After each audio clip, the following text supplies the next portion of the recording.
দর্শক দেখতে পাচ্ছেন আমার সামনে একটা ট্রলার রয়েছে এবং আমার পাশেই রয়েছে একদম সেই সমুদ্র সৈকত, কক্সবাজার সমুদ্র সৈকত। এই সমুদ্র সৈকতটির নাম হলো কলাতলি বিচ।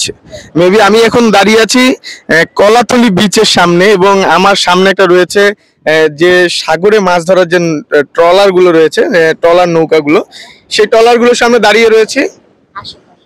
এবং আরো যে জিনিসটা দেখলে অবাক হবেন, এখানে আরো আশেপাশে অনেক ট্রলার রয়েছে। মূলত এটা একটা মৎস্য পল্লী এবং এখান থেকেই মূলত ট্রলার গুলো দিয়ে মাছ সমুদ্রে যে আসলে মাছ ধরা হয়।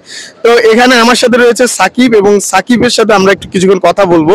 এই ট্রলার গুলো দিয়ে আসলে কিভাবে মাছ ধরে সেই জিনিসগুলো আসলে সাকিবের কাছ থেকে শোনার চেষ্টা করবো। ওর সাথে আমার আসলে এই বিচেই আমার পরিচয়।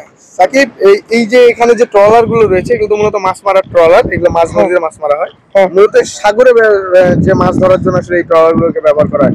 আমাদেরকে একটু ট্রলার গুলো একটু দেখিয়ে আমাদেরকে একটু বলতে পারো কিভাবে এই ট্রলার গুলো দিয়ে মাছ ধরে? আমি বলি ভাইয়া, আমি বলা মানে এই ট্রলার হচ্ছে আপনার যেটা বড়, এটার মধ্যে আপনার ছোটখাটো একটা মেশিন রয়েছে।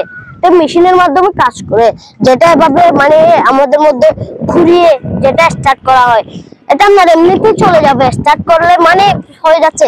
কেন আমরা জাল নিয়ে যাই, অন্যরা অনেক ধরনের জাল নিয়ে যায়, ছোট বড়। তা আপনার এগুলো জালটা ফেলে 1 মাস 2 মাসের জন্য চলে যায় অন্যরা। মানে জালটা ফেলে মনে করেন অনেক মাছ ধরে এবং বড় বড় মাছও আসে। কোন আপনারা দেখতে পাচ্ছেন এখানে অনেক জাল আছে, এখানে ছোটখাটো মেশিন আছে। আপনারা এটা দেখতে পাচ্ছেন, এটা হচ্ছে আপনাদের কল। এখানে মানে ওনারা বড় মাছ রাখে, আর ছোট যেগুলো মাছ এখানে দেখতে পাচ্ছেন এগুলো ছোটখাটো। আপনারা হচ্ছে এগুলো ছোটখাটো, যেটা আমরা ওই যে ধার আছে না, হয়তো কেউ চিনতে পারবেন, ধার দিয়ে এভাবে এভাবে মানে পিছনে এগিয়ে যায়। এগুলো হচ্ছে আপনার একটা নিয়ে যায় জাল, যেটা দিয়ে আপনার পিছনে এগিয়ে যায়, সেটা নিয়ে যা একটা নিয়ে এবারে অনেকগুলো মাছ ধরতে পারে। এগুলো এরাইও মানে এগুলো ছোটখাটো একটা সাপুস ছোটখাটো দেখাইছে, যে ওনারা বড়গুলো দেখে ওনারা অভিজ্ঞ করে বানিয়েছে। এটা হাতের আর ওটা হচ্ছে মেশিনের। মানে একই কাজ, এগুলোতে হয়তো অনেক বড় বড় জাল রাখা যায় এবং এখানে তুমি একটু আগে আমাকে একটা হিসাব বলছো। হ্যাঁ, এখানে আমাদের হিসাবে ঝাল গাঁটটি বলি, ওরা হচ্ছে 1 মুঠ। এখানে বড়টার মধ্যে আপনারা নিয়ে যায় 10 মুঠ। এখানে আপনারা এটা যেটা ছোট দেখতে পাচ্ছেন এটাতে রাখে আপনার 2 মুঠ অথবা 1 মুঠ। তাই এগুলো মানে এগুলো যায় 1 মাসের জন্য, এগুলা হঠাৎ করে যায়, হঠাৎ করে চলে আসে এরকম। এই ট্রলারগুলো 1 মাসের জন্য? হ্যাঁ, 1 মাসের জন্য, 10 দিনের জন্য, 5 দিনের জন্য, সব সময় যায়। আর ওগুলো হচ্ছে আপনার একদিনে আজকে যাবে, দুপুর বেলা যাবে, বিকাল বেলা আসবে, এভাবে আর কি।